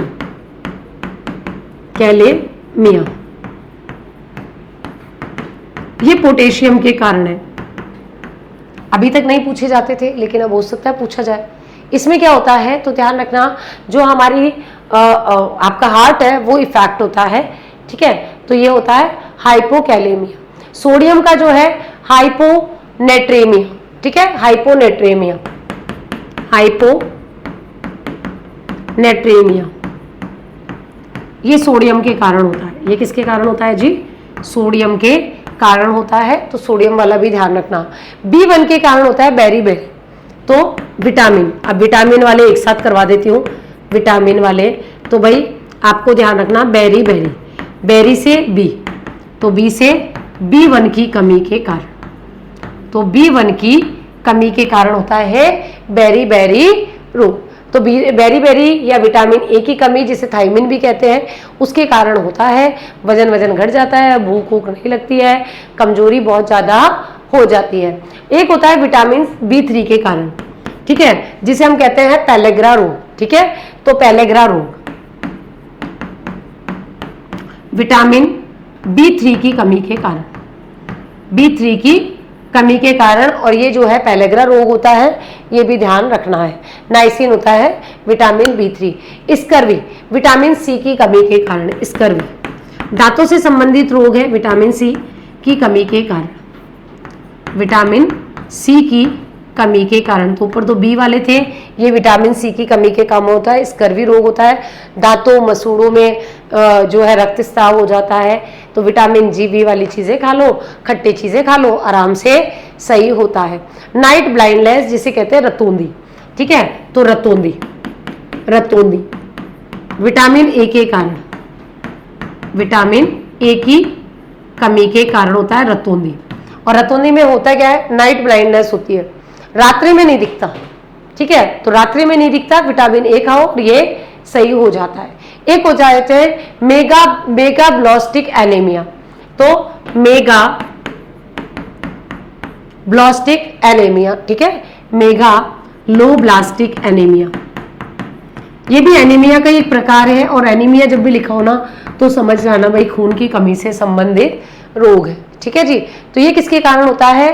कोबाल्ट मिन के कारण, यानी विटामिन B12 के कारण, B12 के कारण होता है ये। एक है ओस्टियोपोरोसिस, कैल्शियम के कारण ओस्टियोपोरोसिस, ओस्टियोपोरोसिस ये किस कारण से होता है? तो ये जो होता है वो होता है आपके कैल्शियम के कारण। हड्डियां वगैरह जो है वो इफेक्ट करती है, बताइए आपको, हड्डियां कैल्शियम से बनी होती है ना, तो कैल्शियम बहुत ज़रूरी होता है बोन्स के लिए, तो इसीलिए हम क्या कैल्शियम वाली चीज़ें लेते हैं। तो ये कुछ जो रोग है वो अपने को ध्यान रखने हैं, अभाव वाले रोग हैं पूछे जाते हैं, मोटा मोटा ध्यान रख लेना, तो आपका प्रश्न आराम से सही हो जाएगा। अब कुछ और हैं जो होते हैं आपके अनुवांशिक रोग, अनुवांशिक रोग जैसे सिकल सेल एनीमिया, सबसे ज्यादा पूछा जाता है सिकल सेल एनीमिया, एनीमिया रोग। गुणसूत्री विकार होता है, 11वां जो गुणसूत्र है वो हसियाकार हो जाता है, तो आप ध्यान रखना कि आरबीसी का 11वां गुणसूत्र हसियाकार हो जाता है, हसियाकार हो जाता है। तो भाई 11वां गुणसूत्र जो है वो हसियाकार हो जाता है, रक्त संचार में समस्या आती है, हीमोग्लोबिन नहीं बन पाता है, इसलिए इसे कहते हैं सिकल सेल एनीमिया रोग, ठीक है। तो ये अपने को ध्यान रखना है। इसके अलावा अगला जो ध्यान रखना है वो ध्यान रखना है कौन सा? हीमोफीलिया रोग, ठीक है, हीमोफीलिया रोग, हीमोफीलिया रोग, हीमोफीलिया रोग। हीमोफीलिया जो रोग है वो एक्स गुणसूत्र के कारण पाया जाता है। ये जो रोग है वो सेक्स लिंक्ड रिसेप्टिव होता है, तो हीमोफीलिया अपने को ध्यान रखना है, रक्त का थक्का इसमें नहीं बनता है, तो एक्स गुणसूत्र के कारण होता है और इसमें रक्त का थक्का नहीं बनता है। तो रक्त का थक्का नहीं बनता है, तो रक्त का थक्का नहीं बनने से कई बार ज्यादा रक्त बह जाता है, ठीक है, और ज्यादा रक्त बहने से कई बार व्यक्ति की मृत्यु भी हो जाती है। ये आपको ध्यान रखना है, एक्स गुणसूत्र पर ये पाया जाता है। एक कलर ब्लाइंडनेस भी होता है, कलर ब्लाइंडनेस जो है वो भी एक्स गुणसूत्र पर पाया जाने वाला रोग होता है। ठीक है। तो एक्स गुणसूत्र पर पाया जाता है कलर ब्लाइंडनेस। तो भाई ये थोड़े से आनुवंशिक रोग भी ध्यान रख लेना। एक जो मैंने आपको आनुवंशिक रोग पढ़ाए थे ना, यहीं पे बता देती हूँ इनको। जैसे गुणसूत्रीय विकार हमने पढ़े थे, तो कायिक में हमने पढ़ा था पटाऊ सिंड्रोम। अब पटाऊ सिंड्रोम में सिर्फ इतना सा ध्यान रखना, 13वें गुणसूत्र में त्रिसूत्रता आ जाती है, 3 हो जाता है 13वां गुणसूत्र। तो ये 13वीं गुणसूत्र के कारण होता है। तो 13वें गुणसूत्र जो होता है उसके कारण जो है उसमें त्रिसूत्रता आ जाती है। भाई 2 गुणसूत्र के जगह 1 गुणसूत्र जो है ये अलग होता है, तो इसे ट्राइसोमी भी कहा जाता है। तो 13वीं ट्राइसोमी भी इसे कहा जाता है, 13वीं ट्राइसोमी, ट्राइसोमी भी कहा जाता है। और 13वां जो गुणसूत्र है वो 2 की जगह क्या हो जाता है, 3 हो जाता है, जोड़ा। जबकि एडवर्ड सिंड्रोम जो है उसमें क्या होता है, तो 8वीं, इसको 18वीं ट्राइसोमी कहते हैं। तो 18वीं ट्राइसोमी मतलब जो 18वां गुणसूत्र है, जो 18वां जोड़ा है ना, 18वें गुणसूत्र, उसमें 2 की जगह क्या हो जाता है, 3 हो जाता है। तो इसमें 18वें 2 की जगह 3 हो जाते हैं। जब 2 की जगह 3 हो जाते हैं तो उसे हम ट्राइसोमी कहते हैं। फिर डाउन वाले को ध्यान रखना, 21वें, तो इसको हम 21वें गुणसूत्र की संख्या इसमें क्या हो जाती है, तो ध्यान रखना बढ़ जाती है। तो इसमें भी, इसे भी हम 21वीं ट्राइसोमी भी कहते हैं। और तीनों में ही, एक में 13वीं, एक में 18वीं और एक 21वीं, जो जोड़े के गुणसूत्र होते हैं उसमें एक एक गुणसूत्र जो है बढ़ जाता है। ठीक है, तो एक एक गुणसूत्र इसमें बढ़ जाता है। जबकि क्राइडोचैट है, इसमें गुणसूत्र नंबर 5 की एक भुजा खत्म हो जाती है। तो गुणसूत्र 5 की छोटी भुजा समाप्त हो जाती है, छोटी भुजा समाप्त हो जाती है। और इसके लिए जो व्यक्ति है वो क्या करता है, तो व्यक्ति जो है यहाँ पर बिल्ली की जैसे रोने की उसकी आवाज आती है, इसलिए इसे क्राइडोचैट सिंड्रोम भी कहा जाता है। ठीक है, यहाँ पर हम लिंग वाले बात कर ले, लिंग गुणसूत्र वाले। तो पहला है क्लाइनफेल्टर सिंड्रोम। क्लाइनफेल्टर सिंड्रोम जो है उसमें जो गुणसूत्र है, एक पुरुष गुणसूत्र बढ़ जाता है। जैसे हम बोले कि 44 प्लस XX ही तो गुणसूत्र होता है, लेकिन यहाँ पर एक जो Y गुणसूत्र है वो बढ़ जाता है। ठीक है, तो ऐसी स्थिति में पुरुषों में जो दाढ़ी मूछ है, कम दाढ़ी मूछ, बाल, लंबा कद, इस तरीके से हो जाता है। टेस्टोस्टेरोन भी कम पाया जाता है। जबकि टर्नर सिंड्रोम में जो है यहाँ पर एक गुणसूत्र बढ़ गया, Y गुणसूत्र में वृद्धि हो गई, गुणसूत्र में वृद्धि हो गई। जबकि अगला जो है वो कौन सा है, टर्नर। टर्नर में एक कम हो जाता है, यानी ये आपका 44 प्लस X 0 हो जाता है। तो यहाँ पर एक गुणसूत्र की कमी हो जाती है, एक गुणसूत्र की कमी हो जाती है, कि कमी हो जाती है। और जब एक गुणसूत्र की कमी हो जाती है तो इसमें बांझपन हो जाता है। जो महिलाएं होती है वो कम अविकसित होती है। ठीक है, अंडाशय उनका विकसित नहीं हो पाता है।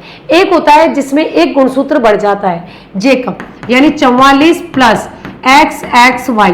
ठीक है, तो 44 प्लस XYY, यानी ये सुपर मेल होते हैं, XYY। तो XY में ही मेल हो जाता है, तो एक Y इनका एक्स्ट्रा होता है, ये सुपर मेल होते हैं, सुपर मेल होते हैं, क्योंकि भाई इनमें XY वाले 2 गुणसूत्र होते हैं। तो सुपर मेल कैसे होंगे, बहुत लंबे होते हैं। ठीक है, व्यवहारिक समस्याओं में दिक्कत आती है इनको, क्योंकि एक इनके पास जो गुणसूत्र है Y गुणसूत्र वो ज्यादा होता है। जबकि एक सुपर वुमेन होगी, उसमें क्या होगा, तो सुपर फीमेल या सुपर वुमेन में एक गुणसूत्र जो है वो आपको ध्यान रखना, महिला में XX ही होने चाहिए, लेकिन इसमें एक X ज्यादा होता है, ये सुपर वुमेन होती है। कई नहीं देखी महिलाएं जो जिनका मतलब लड़कों जैसा कद होता है। ठीक है, ज्यादातर देखो तो पुरुषों जैसी लगती है, हमें लगता है कि ये तो क्या आदमी जैसी लग रही है। तो वो ऐसी वाली जो होती हैं वो इसके अंतर्गत शामिल होती हैं। ठीक है, इसलिए मैंने देखो यही बता दिया, वैसे आपने पढ़ रखा होगा, इसलिए मैंने थोड़ा सा यही आपको क्लियर कर दिया है कि आपका कम टाइम में अच्छे से रिवीजन हो जाए।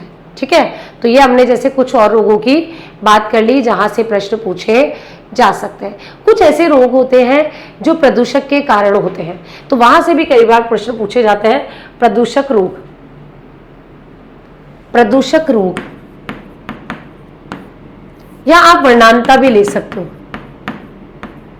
वर्णांतता, वर्णांतता जो रोग है वो भी क्या है, एक तरीके से अनुवांशिक रोग ही होता है। वर्णांतता में एक्स गुणसूत्री होता है, इसमें हरे व लाल रंग का विभेद नहीं कर पाते। ठीक है, तो ये ध्यान रखना, हरे व लाल रंग का, लाल रंग में अंतर नहीं कर पाते, नहीं कर पाते। तो इसमें आपका जो लाल हरा रंग है उसमें व्यक्ति अंतर नहीं कर पाता है, इसे वर्णांतता या नाइट कलर ब्लाइंडनेस भी कहा जाता है। कारण क्या होता है कि इसमें जो शंकु होते हैं, आपके ग्रीन रेड जो शंकु होते हैं, शंकुओं में विकृति आ जाती है, में विकृति आ जाती है, जिसके कारण ये लाल हरे रंग में किसी भी प्रकार का कोई अंतर नहीं कर पाते हैं, और ये जो रोग है वो कहलाता है जी वर्णांतता। ठीक है, तो वर्णांतता अपने को ध्यान रखना है, यहाँ से कई बार जो है प्रश्न पूछ लिया जाता है। प्रदूषक रोग, अगले पेज पे ले लेते हैं। प्रदूषक रोग या किसी प्रदूषक पदार्थ के कारण होते हैं। ठीक है, जैसे आर्सेनिक, ब्लैक फुट डिजीज, तो आर्सेनिक से कौन सा होता है, black foot disease, black foot disease, तो आर्सेनिक से हो जाएगा ब्लैक फुट डिजीज, त्वचा काली पड़ जाती है। ठीक है, ये वाला रोग होता है। फिर लेड से होता है पिस्माजिन। ठीक है, तो ध्यान रखना, शीशे से, शीशा या लेड से कौन सा रोग होता है, तो यह रोग ध्यान रखना प्लेबिजिम। ठीक है, तो प्लेबिजिम, प्लेबिजिम। ठीक है, एक दो बार प्रोनाउंस करोगे तो याद हो जाएगा। फिर है मिनीमाटा, जो पारा या मरकरी से होता है, ये कई बार पूछा जाता है, पारा या मरकरी से, मिनीमाता या मिनीमाटा। वैसे सही वर्ड तो मिनीमाटा ही है, लेकिन हम लोग माता भी कर देते हैं, तो इसमें बोलने चलने में ठीक है कठिनाई होती है, और मरकरी वाला जो क्षेत्र है वहां पर ये किया जाता है। एक होता है इटाई, इटाई रोग, कैडमियम के कारण, कैडमियम के कारण इटाई, इटाई रोग, इटाई, इटाई रोग। और जो इटाई इटाई रोग है वो किसके कारण होता है जी, कैडमियम के कारण। विल्सन रोग होता है कॉपर के कारण, विल्सन, कॉपर के कारण, कॉपर के कारण रोग होता है, नाम है जी विल्सन रोग। एक है ब्लू बेबी, ये काफी बार पूछा जाता है, blue baby syndrome, blue baby syndrome किसके कारण होता है, नाइट्रेट के कारण। तो नाइट्रेट के कारण होता है ब्लू बेबी सिंड्रोम। बच्चों में ऑक्सीजन की कमी हो जाती है, त्वचा जो है उसका रंग बदल जाता है, रंग बदल के जो है नीला पड़ जाता है, ये अपने को ध्यान रखना है। और ये किसके संबंध में है, तो सारे प्रदूषक वाले रोग हैं। तो देखो मैंने कोशिश की है बैक्टीरिया वाले, वायरस वाले, प्लाटोजोआ वाले, आपके अनुवांशिक, सबका एक बार मोटा मोटा रिवीजन कर लें, क्योंकि देखो बाकी तो एक बार आपने अच्छे से पढ़ ही लिया होगा, तो एक बार इसको भी पढ़ लोगे तो कुछ कुछ चीज़ें रिकॉल हो जाएगी। लास्ट में 1-2 घंटे में आप पूरा जो टॉपिक है, मानव रोग से हमेशा प्रश्न पूछा जाता है, चाहे आरएस प्री हो चाहे आपका पीएसआई हो, तो इम्पॉर्टेंट है, इसको अपने को ध्यान रखना है। अगली बात करते हैं आहार व पोषण की। आहार पोषण, आहार पोषण में पहले तो ये ध्यान रखना है कि संतुलित भोजन कौन सा होता है। संतुलित भोजन जिसमें सभी पोषक तत्व इंक्लूड किए जाते हैं उसे हम कहते हैं संतुलित भोजन। तो आहार एवं पोषण, आहार व पोषण, यहां से भी देखो एग्जाम में प्रश्न पूछे जाते हैं।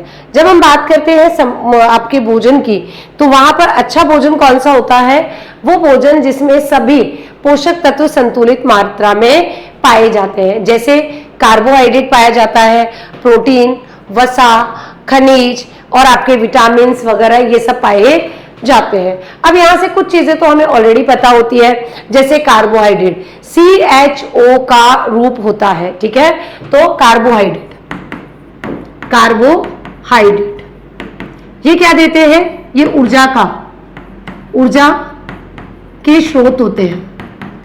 क्या अनुपात होता है, CHO, carbon hydrogen oxygen.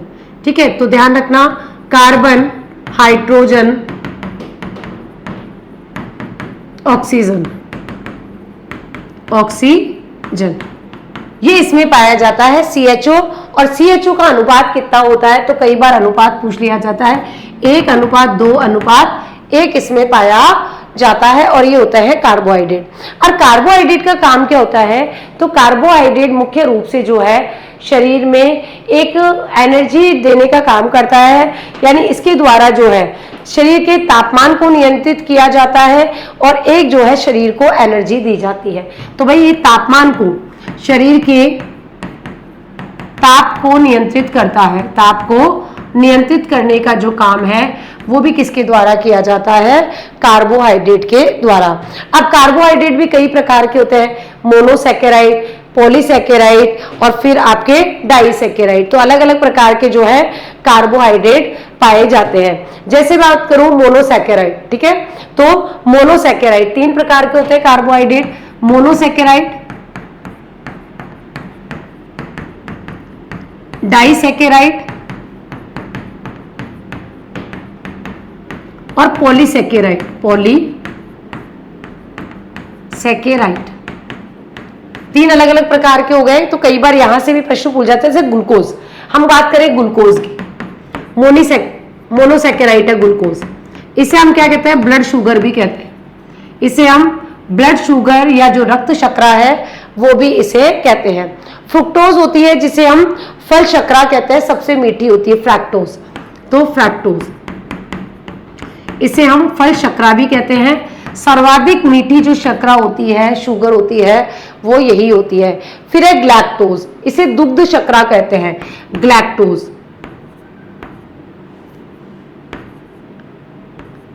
Galactose ये दुग्ध शर्करा होती है, क्या होती है जी, दुग्ध शर्करा होती है जिसे हम कहते हैं ग्लैक्टोज। तो भाई ये ध्यान रखना, ग्लैक्टोज, फ्रैक्टोज, सुक्रोज ये कौन कौन सी होती है। अब डाई वाली, कई बार यहां से प्रश्न पूछ लिए जाते हैं, भाई सुक्रोज क्या है, तो सुक्रोज याद रखना, सुक्रोज का मतलब है ग्लूकोज और फ्रैक्टोज, तो 2 अणु इसमें मिल जाते हैं। तो पहला ध्यान रखना सुक्रोज, तो सुक्रोज ग्लैक्टोज और ग्लूकोज और फ्रैक्टोज का मिश्रण है। तो जब भाई ग्लूकोज और फ्रैक्टोज मिल जाती है तो वो बन जाती है जी क्या, आपकी सुक्रोज। एक होती है आपकी ग्लैक्टोज, ग्लैक्टोज क्या होती है, ग्लूकोज और ग्लैक्टोज दोनों मिल जाती है, तो इसे क्या कहते हैं, लैक्टोज, क्या कहते हैं, लैक्टोज। लैक्टोज में ग्लूकोज और ग्लैक्टोज, ग्लूकोज और ग्लैक्टोज 2 अणु मिल जाते हैं, ये कहलाती है लैक्टोज, ठीक है। तो इसे कहते हैं लैक्टोज, या इसी को कहा जाता है मिल्क शुगर, ठीक है, तो इसी को मिल्क शुगर भी कहा जाता है। इसी तरीके से होते हैं माल्टोज, माल्टोज जो होती है ग्लूकोज और ग्लूकोज मिलकर बनते हैं, तो माल्टोज में ग्लूकोज और ग्लूकोज मिलते हैं, तो ग्लूकोज और ग्लूकोज जब मिल जाते हैं तो ये कहलाती है जी माल्टोज, ठीक है जी। तो ये ध्यान रख लेना डाई। अब पोली में तो इतने ज्यादा होते हैं, पोली में एक उदाहरण ध्यान रख लेना, स्टार्च, ठीक है, तो स्टार्च जो कि जल में अघुलनशील होती है, पोली में स्टार्च जो कि जल में अघुलनशील होती है, कैसी होती है जी आपकी स्टार्च, तो भाई जल में अघुलनशील होती है जिसे हम कहते हैं स्टार्च, ठीक है। तो स्टार्च अपने को ध्यान रखना है, बाकी बहुत सारी होती है, तो अपने को स्टार्च को ध्यान रख लेना, अपना काम हो जाएगा, ठीक है। तो ये थोड़ा सा बेसिक आपको कार्बोहाइड्रेट के बारे में ध्यान रखना है, जहां से प्रश्न पूछे जाने की संभावना है। अगला है जी प्रोटीन। प्रोटीन, तो प्रोटीन तो देखो बॉडी को बहुत ज्यादा जरूरी है, ठीक है। प्रोटीन क्या होते हैं, तो भाई ये एमिनो अम्ल से बनते हैं, और ये आपने पढ़ा होगा 20 प्रकार के एमिनो अम्ल पॉलीपेप्टाइड बंध से, तो 20 प्रकार के एमिनो अम्लों से इनका निर्माण होता है, एमिनो अम्लों से निर्माण होता है प्रोटीन का, और ये जो निर्माण होता है वो होता है पॉलीपेप्टाइड बंध से। भाई जुड़ेंगे तो सही, तो पॉलीपेप्टाइड बंध से।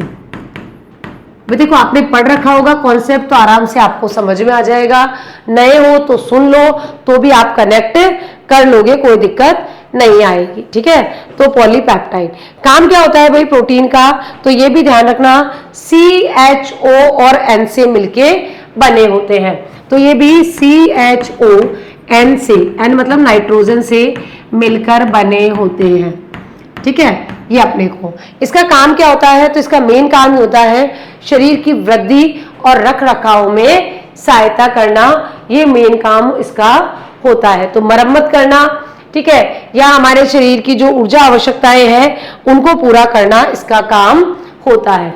तो कार्य होता है शरीर की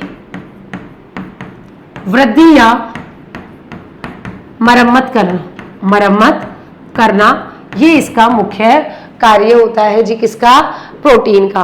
अब प्रोटीन भी कई प्रकार के होते हैं, सरल प्रोटीन होते हैं, युग्मी प्रोटीन होते हैं। सरल प्रोटीन जो होते हैं वो वे होते हैं जो केवल एमिनो अम्ल से ही बने होते हैं। तो इनके प्रकार भी ध्यान रखो, एक होते हैं सरल और एक होते हैं संयुग्मी। जो सरल होते हैं वो केवल और केवल एमिनो अम्ल से बने होते हैं, ये एमिनो अम्ल से बने हुए होते हैं जिन्हें हम कहते हैं जी सरल प्रोटीन। ठीक है, जो संयुग्मी होते हैं वो किससे, तो भाई एमिनो अम्ल और इसमें एमिनो एसिड के साथ अन्य तत्व भी जुड़े होते हैं। तो इसमें एमिनो अम्ल प्लस अन्य तत्व जुड़े होते हैं। जैसे मैं बोलूं हीमोग्लोबिन, तो हीमोग्लोबिन में प्रोटीन भी है और हिम भी है। तो हीमोग्लोबिन,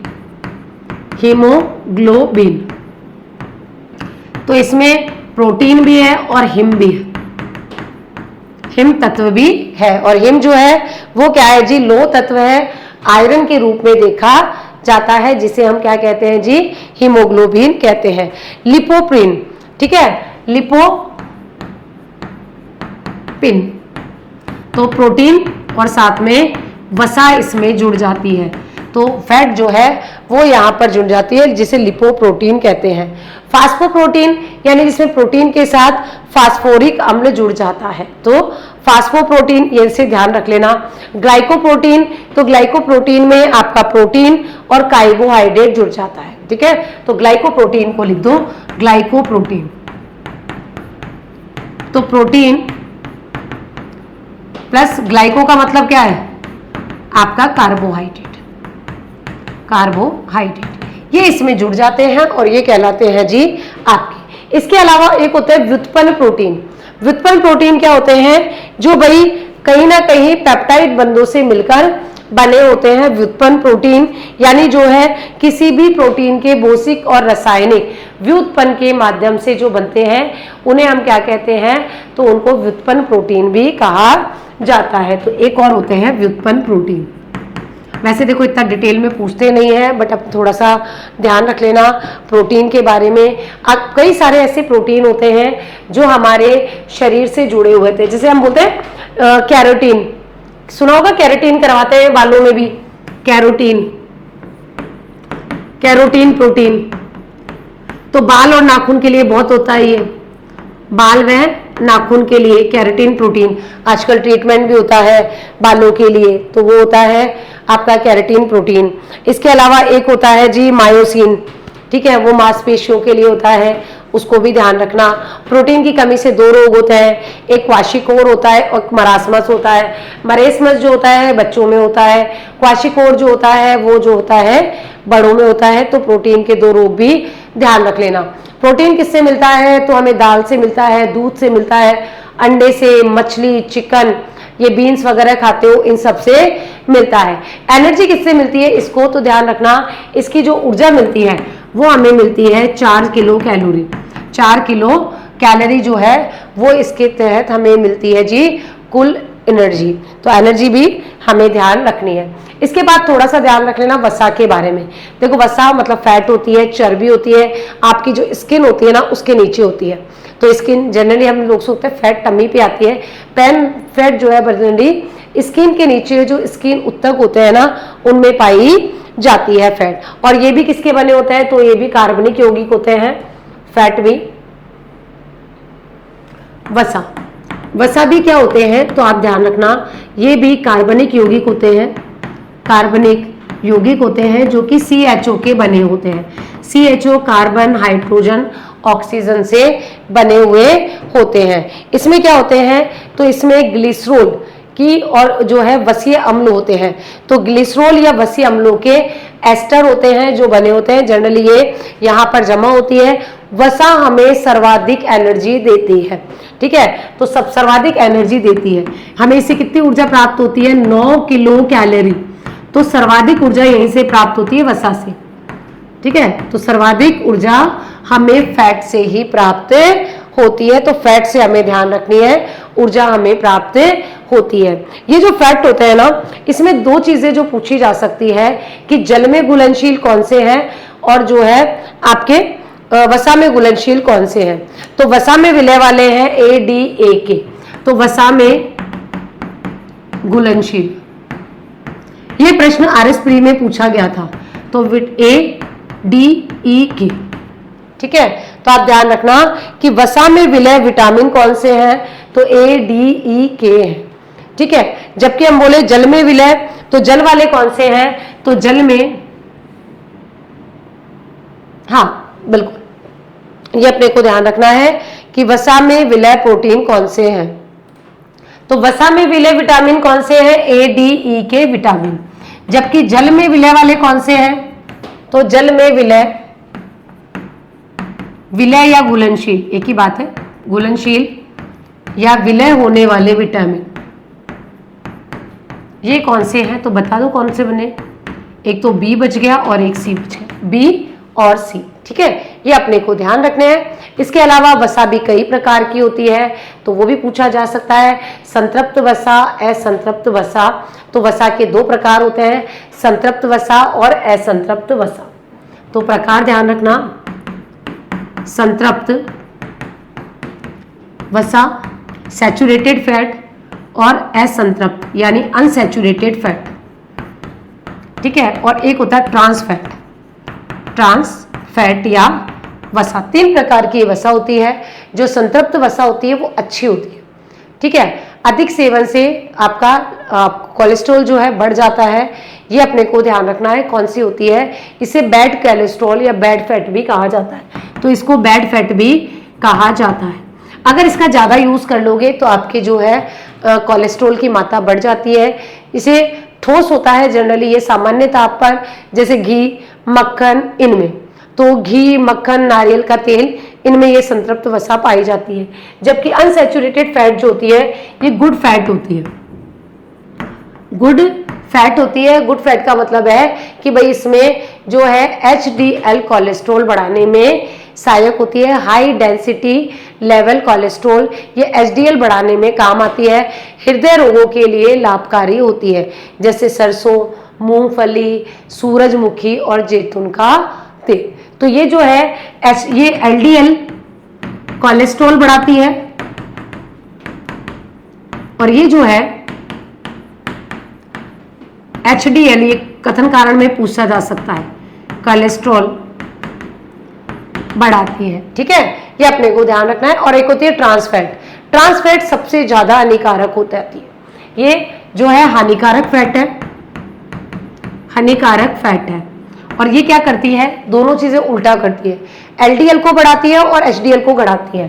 तो LDL को तो बढ़ाती है, और जो HDL है उसको क्या करती है जी, कम करती है। इसलिए ये बैड फैट होती है। जैसे हम डालडा घी में खाते हैं, बिस्किट में खाते हैं, या जो तले हुए जंक फूड्स वगैरह हैं उसमें खाते हैं, तो वो हमारे इसी कैटेगरी में आते हैं।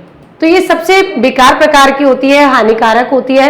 कारण क्या है, देखो इसमें LDL जो है वो तो बढ़ता है और HDL घटता है।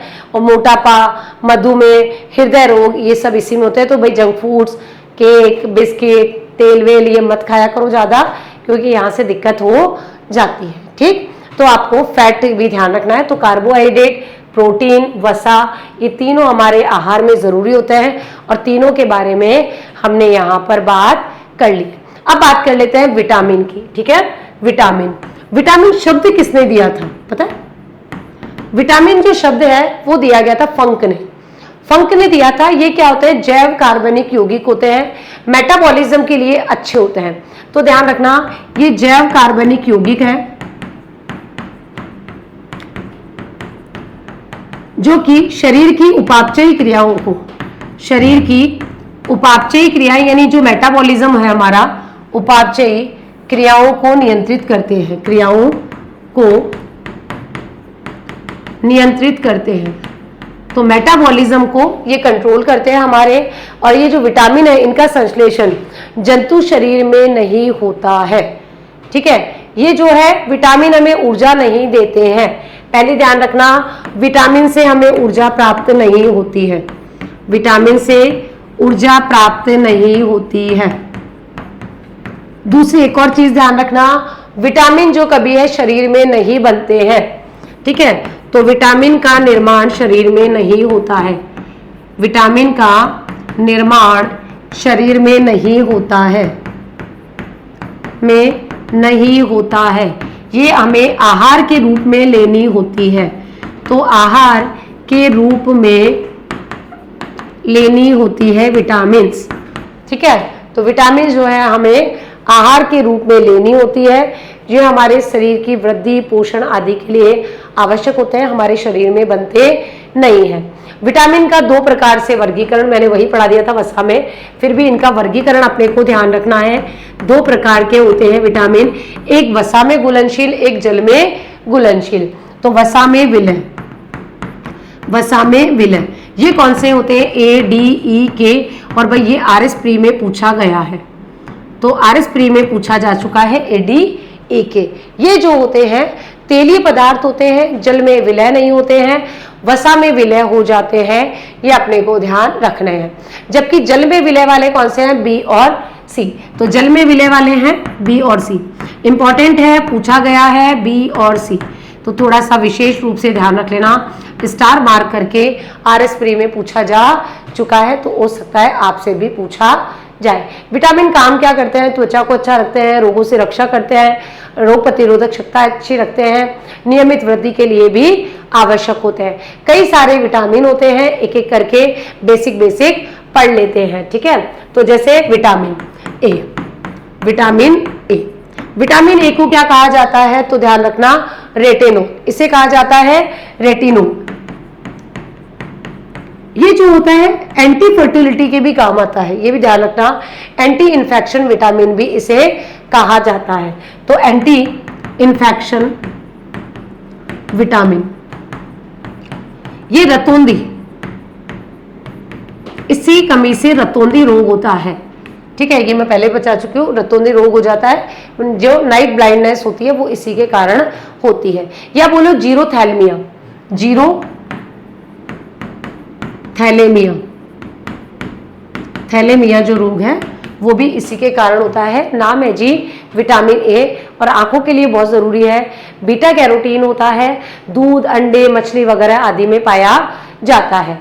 फिर आता है vitamin B1, vitamin B1, B1 को क्या कहा जाता है? इसे कहा जाता है थायमिन, और इससे रोग होता है जी बेरी-बेरी। तो ध्यान रखना, इसे थायमिन कहते हैं और इससे रोग हो जाता है जी बेरी-बेरी। तो ये थोड़ा सा ध्यान रख लेना, बेरी-बेरी रोग इसके अभाव के कारण होता है, तंत्रिका तंत्र के लिए बहुत जरूरी होता है। दूसरा कौन सा है? Vitamin बी2, riboflavin. तो विटामिन बी2, राइबोफ्लेविन, फ्लेविन, जो B2 आपका होता है वो शरीर की वृद्धि के लिए जरूर होता है। इससे रोग हो जाता है किलोसिस, किलोसिस जिसे होता है मुंह के छाले भी कहा जाता है, किलोसिस, या इसको मुंह के छाले भी कहा जाता है, मुंह के छाले। तो भाई जब मुंह में छाले हो जाता है ना, तो आप में विटामिन B2 की कमी हो जाती है। विटामिन B3 नियासिन कहा जाता है, विटामिन B3 क्या कहा जाता है? नियासिन। इनके नाम से भी कई बार प्रश्न पूछ लिए जाते हैं, तो भाई ये नाम भी ध्यान रखना। नियासिन इसे कहा जाता है, निकोटिनिक भी कहा जाता है, इसे निकोटिनिक अम्ल भी कहा जाता है। और जो विटामिन B3 है, इसके कारण जो रोग हो जाता है उसको कहते हैं पेलेग्रा रोग, इसे कहते हैं पेलेग्रा रोग या 3D रोग, पेलेग्रा या 3D रोग, 3D रोग। 3D में कौन सा है? तो 3D में 3 ध्यान रख लेना, एक होता है डायरिया, दूसरा होता है डर्मेटिस और दूसरा होता है मैनिटिया।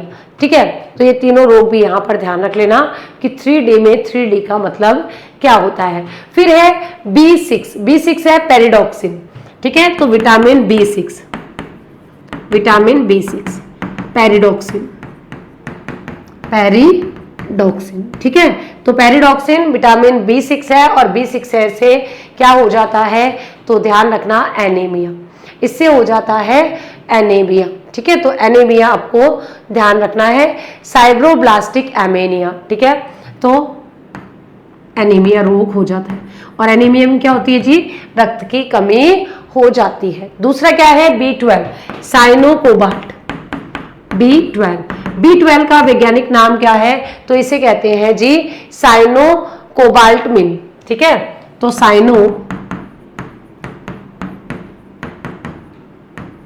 कोलबामिन। ठीक है, तो साइनोकोबाल्मिन जो है वो इसका नाम है, देखो कोबालमिन, कोबालमिन इसका नाम है। B12 और B12 के कारण भी परसीसियस एनीमिया रोग हो जाता है, तो परसीसियस एनीमिया रोग हो जाता है। तो कुल मिला के जी एनीमिया रोग इससे भी हो जाता है। ठीक, अगला जो है विटामिन H, H या इसे B7 भी कहा जाता है, तो विटामिन H या B7 और इसका नाम क्या है, इसका नाम है बायोटीन। ठीक है, तो बायोटीन है तो बालों से संबंधित होता है, बायोटीन प्रोटीन, और ये जो बायोटीन विटामिन है वो ध्यान रखना बालों का झड़ना गिरना आदि इसके कारण होते हैं। फिर ध्यान रखना विटामिन सी, विटामिन सी एस्बोरिक अम्ल, विटामिन सी एस्बोरिक अम्ल, एस्बोरिक अम्ल, खट्टे फल जितने भी होते हैं ना इनमें विटामिन सी पाया जाता है, इससे रोग हो जाता है स्कर्वी, मैंने पहले भी लिखा दिया है स्कर्वी रोग। अगला है विटामिन डी, कैल्सीफेरोल, इससे पूछा जाता है ना, तो विटामिन डी कैल्सीफेरोल भी कहते हैं,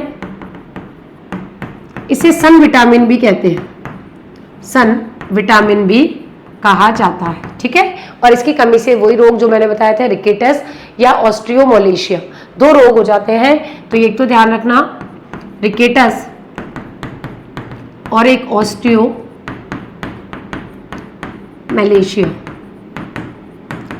जो रोग है वो भी हो जाता है, किसके कारण, vitamin D. Vitamin E tocopherol, vitamin E tocopherol, ये तो बचपन में ही पढ़े हुए थे तब के याद है, तो आपको भी याद होंगे। ये एंटी स्टेरिलिटी होता है। ठीक है, तो एंटी स्टेरिलिटी होता है,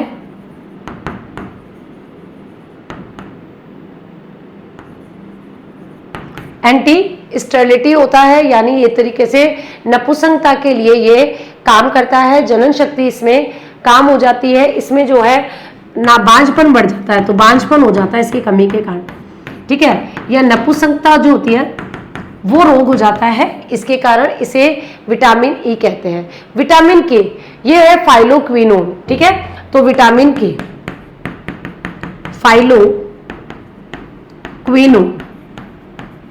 और ये देखो अगर आपने 11th की बुक पढ़ ली ना, अगर अभी याद नहीं हो तो अगले एग्जाम के लिए उसमें सारे अच्छे से दिए हुए हैं। और इसमें क्या होता है, तो भाई इसमें रक्त का थक्का नहीं बनता है, तो इसमें रक्त का थक्का नहीं बनता है, रक्त का थक्का नहीं बनता है इस रोग में। ठीक है, तो इसकी कमी से रक्त का थक्का नहीं बनता है, ये अपने को ध्यान रखना है, ये आपसे पूछे जा सकते हैं, इंपॉर्टेंट विटामिन है। और ये लो जी बहुत ज़्यादा ही छोटा हो गया जी, बताते नहीं हो बच्चों।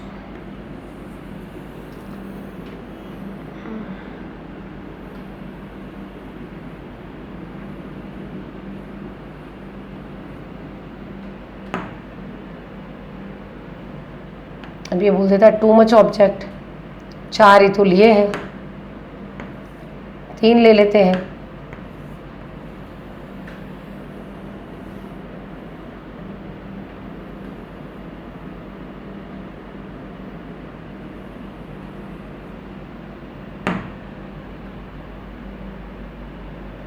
अब इससे कम क्या ले, 2 ले ले।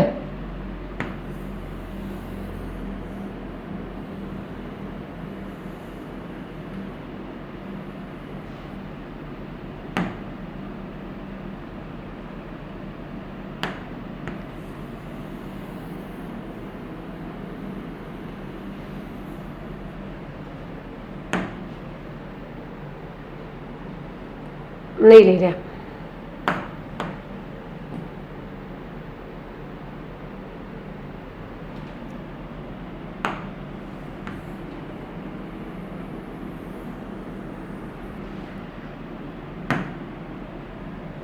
ये भी ज़्यादा है तो भाई फिर कुछ नहीं हो सकता, ये भी ज़्यादा है तो फिर हमको इसको ऐसे ही पढ़ना पड़ेगा जूम करके। तो ये विटामिन्स के बारे में अपने को ध्यान रखना है। विटामिन से प्रश्न पूछे जाते हैं। कई सारे खनिज भी जरूरी होते हैं, जैसे आपका लोहा है, आयोडीन है, कैल्शियम है, कोबाल्ट है, पोटेशियम वगैरह है, जिनके रोग वगैरह भी मैं आपको लिखवा चुकी हूँ। एनीमिया, लोहे की कमी के कारण एनीमिया होता है। आयोडीन की कमी से बचपन में एक ऐड देखते आते थे, घेंगा रोग हो जाता है, घेंगा रोग हो जाता है। कैल्शियम के कारण रिकेटस या ऑस्टियोपोरोसिस रोग हो जाता है, ये भी हमने पढ़ा है। तो ये सारे रोग जो है अभावों में हमने पढ़ रखे हैं। तो पोषण तत्वों में इन सब के बारे में हम देख सके हैं। इसके अलावा देखो जल है, उससे प्रश्न ज़्यादा आपने पढ़ा ही होगा। रक्त वाला टॉपिक होता है, उसमें आप जो जल वाला पार्ट है वो भी पढ़ सकते हैं। इसके अलावा मिलेट्स वगैरह हैं, उनको देख के जाना थोड़ा सा। कुछ जो योजनाएं हैं वो भी यहाँ पर पूछी जा सकती है। तो मोस्ट प्रोबेबली हमने जो 2 टॉपिक्स है, एक तो रोग वाला जो टॉपिक है वो कवर कर लिया है, एक आहार पोषण वाला। इन दोनों टॉपिक से आपको प्रश्न डेफिनेटली एग्जाम में देखने को मिल सकते हैं, तो इनको अच्छे से एक बार रिवाइज करके जाइएगा।